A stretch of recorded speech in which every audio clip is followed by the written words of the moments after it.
Hello everyone, আশা করি সকলে ভালো আছো। তোমাদের সকলকে স্বাগত জানাচ্ছি অ্যাস্টাডিক এডুকেশনের অফিসিয়াল ইউটিউব চ্যানেলে। আজকে আমরা যে টপিক নিয়ে আলোচনা করব, এই টপিক থেকে সচরাচর প্রাইমারি টেট এবং সিটেট এবং বিভিন্ন স্টেট টেটে কোশ্চেন একটা থেকে দুটো হয়েই থাকে। এবং জেনারেলি শুধুমাত্র টেট এক্সামে নয়, যে স্কুল অফ এসআই এবং যে সমস্ত এক্সামে এডুকেশানকে জিজ্ঞেস করা হয়, এডুকেশান সম্পর্কে জানা হয়, সেক্ষেত্রে কিন্তু অনেক ক্ষেত্রেই এই কোশ্চেনগুলো জিজ্ঞেস করে থাকে। আজকের এই ভিডিওতে দেখবে 100% ক্লিয়ার হয়ে যাবে টপিকটা। আজকে পড়বো আমরা আইকিউ। এই শব্দটা আমরা প্রচুরভাবে শুনেছি, যার বাংলা অর্থ হচ্ছে বুদ্ধাঙ্ক। ওকে, এবং এটাকে ইংলিশে ফুল ফর্ম হচ্ছে কি ইন্টেলিজেন্ট কোশেন্ট। আইকিউ এর মিনস হচ্ছে ইন্টেলিজেন্ট কোশেন্ট। অ্যাকচুয়ালি ইন্টেলিজেন্ট কোশেন্টটা কি? ইন্টেলিজেন্ট কোশেন্ট হচ্ছে যে বুদ্ধির যে পরিমাপ, অর্থাৎ যে পরিমাপ বের করার একটা বলতে পারো সূচক দণ্ড, সেটাকেই বলছি আইকিউ। ওকে, তাহলে এখানে দেখো একটা কোশ্চেন আসছে। প্রাইমারি টেট 2022 সালে একটা আইকিউ থেকে প্রশ্ন এসছে। শুধুমাত্র 22 নয়, এরপরেও যেটা 24-এ হতে চলেছে সেখান থেকে একটা কোশ্চেন আমরা আশা করতে পারি, এবং আমরা স্কুল অফ এসআই এর কোশ্চেনও দেখতে পাবো। তাহলে প্রথম প্রশ্ন আসছে যে আইকিউ জিনিসটা কি। তাহলে আইকিউ এর যদি ফর্মুলা বলি, তাহলে আইকিউ এর ফর্মুলা হচ্ছে MA/CA × 100। এটা হচ্ছে আমাদের আইকিউ এর ফর্মুলা, ঠিক আছে। তাহলে এটাকে যদি আমরা বাংলাতে লিখি, আইকিউ মানে হচ্ছে বুদ্ধাঙ্ক, MA মানে হচ্ছে মেন্টাল এজ। কি বলবো sir? Mental age. Mental age মানে হচ্ছে আমার বয়স হচ্ছে 25, বাট আমার ভাবনা চিন্তা, বা আমি 25 বছরের বয়স আছি, ঠিক আছে, বাট আমি 30 বছরের লোকের মতো করে ভাবতে পারি। That is call mental ability বা মেন্টাল এজ, ঠিক আছে। তাহলে এটাকে বলবো মানসিক বয়স, বাংলাতে বলবো মানসিক বয়স। এবার হচ্ছে বাই সিএ মানে হচ্ছে ক্রোনোলজিক্যালি এজ মানে আমি জন্ম থেকে কত বছর বয়স হয়েছি। যেমন আমার বয়স হচ্ছে 25, তাহলে আমার হচ্ছে ক্রোনোলজিক্যালি এজ হচ্ছে 25। তোমার যদি হয় 20, তাহলে তোমার 20। অন্য কারো বন্ধুর যদি হয় 22, তাহলে হবে 22। তাহলে ক্রোনোলজিক্যালি এজকে বলা হয় প্রকৃত বয়স বা সাধারণ বয়স। যেটা বলতে পারি প্রকৃত বয়স বা সাধারণ বয়স, আমরা যে কোনো একটা শব্দ ইউজ করতে পারি, ঠিক আছে। আশা করি MA এবং CA এর ব্যাপারটা বোঝা গেল। এদের ভাগ করব, গুণিত 100 করে দেবো, যে এই ফর্মুলাটাই হচ্ছে আমাদের আইকিউ এর ফর্মুলা। ডাইরেক্ট মনে রাখবো, কি বলবো স্যার? আইকিউ সমান হচ্ছে MA/CA × 100। Just MA/CA × 100। M মানে মেন্টাল এজ, C মানে ক্রোনোলজিক্যাল এজ, গুণিত 100। ব্যাস, এবার কোশ্চেনে আসি। দেখো সলিউশন খুব তাড়াতাড়ি হবে। কোশ্চেন কি বলছে? যদি কোনো শিশুর মানসিক বয়স, আচ্ছা মানসিক বয়স বলেছে, মানসিক বয়স মানে কত স্যার? MA। তাহলে কত বলছে? 5 বছর। সাধারণ বয়স অর্থাৎ তার বয়স হচ্ছে কত? 4 বছর। অর্থাৎ একটা শিশুর বয়স আছে কত? 4 বছর, কিন্তু তার ভাবনা চিন্তা থট লেভেল 5 বছরের মতো করে। তাহলে তবে বলছে শিশুটির আইকিউ কত হবে? 180, 75 না 125? তাহলে দেখি, তাহলে আইকিউ এর ফর্মুলা আমরা দেখতে পাচ্ছি। মানসিক বয়স কত আছে স্যার? মানসিক বয়স 5 বছর। নিচে কত? তারপরে বলেছে সাধারণ বয়স বা প্রকৃত বয়স 4 বছর, গুণিত 100 করে দেবো।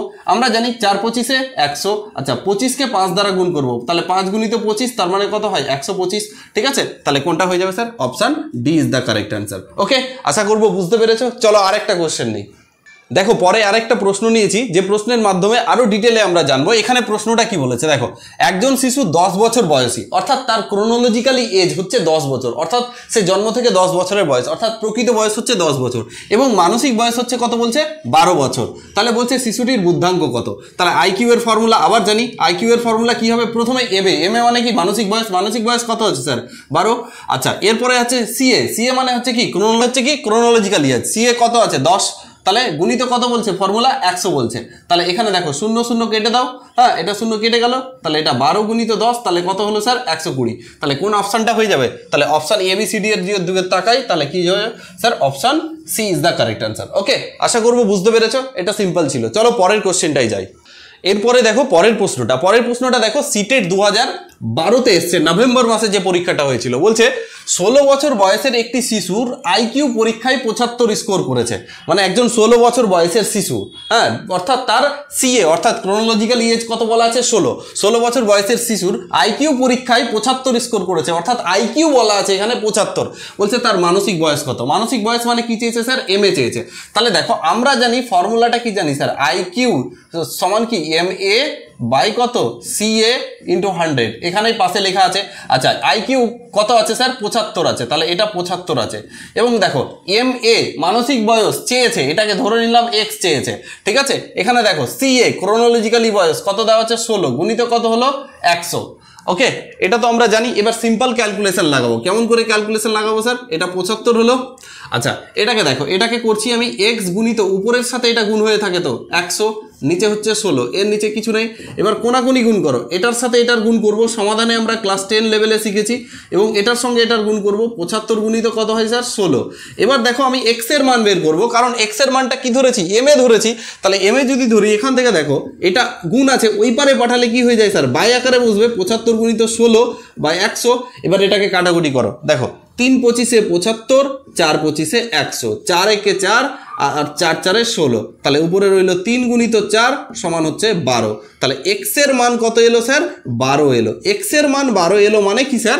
মানে হচ্ছে আমাদের মানসিক বয়স, অর্থাৎ মানসিক বয়স হচ্ছে কত স্যার?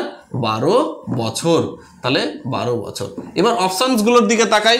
15 বছর আছে, 12 বছর আছে, 8 বছর আছে, 10 বছর আছে। কারেক্ট অ্যান্সার হচ্ছে 12 বছর, অর্থাৎ অপশান বি হচ্ছে আমাদের সঠিক উত্তর। আশা করব বুঝতে পেরেছো এই কোশ্চেনটা। আশা করব তোমরা আগের অঙ্কগুলো বুঝতে পেরেছো। এই রিগার্ডিং একটা কোশ্চেন তোমাদের আমি HW দিচ্ছি, অর্থাৎ এই কোশ্চেনটা সলভ করে এর আনসার কি হবে তোমরা চ্যাট বক্সে লিখে যাবে। কোশ্চেনটা আমি বুঝিয়ে দিচ্ছি। বলছে একজন শিক্ষার্থীর, কি বলেছে? সাধারণ বয়স 5 বছর। সাধারণ বয়স মানে ফর্মুলাতে দেখতে পাচ্ছ কোথায় হবে, এবং মানসিক বয়স অর্থাৎ MA 6 বছর। তাহলে তার IQ কত হবে? ফর্মুলাতে বসিয়ে দাও। এই কোশ্চেনটা হিমাচল প্রদেশ স্টেট 2015 কোশ্চেন। এটা দেখতে পাচ্ছ ABCD এর মধ্যে কোনটা আনসার হবে? অবশ্যই আনসারটা লিখবে, সঙ্গে তোমার নাম লিখবে এবং কোন জেলা থেকে আছো। আশা করবো এই পুরো ক্লাসটা বুঝতে পেরেছো। এরকমই রেগুলার আমি এবার তোমাদের যে ডিমান্ড থাকবে, যে টপিক থাকবে, সেটা তোমরা চ্যাট বক্সে লিখে জানাবে, কমেন্টে লিখে জানাবে। আমি চেষ্টা করব তোমাদের প্রয়োজনীয়তা অনুযায়ী ভিডিও বানানোর। Okay, so thank you for watching this video. পরবর্তী ক্লাসে আবার দেখা হচ্ছে।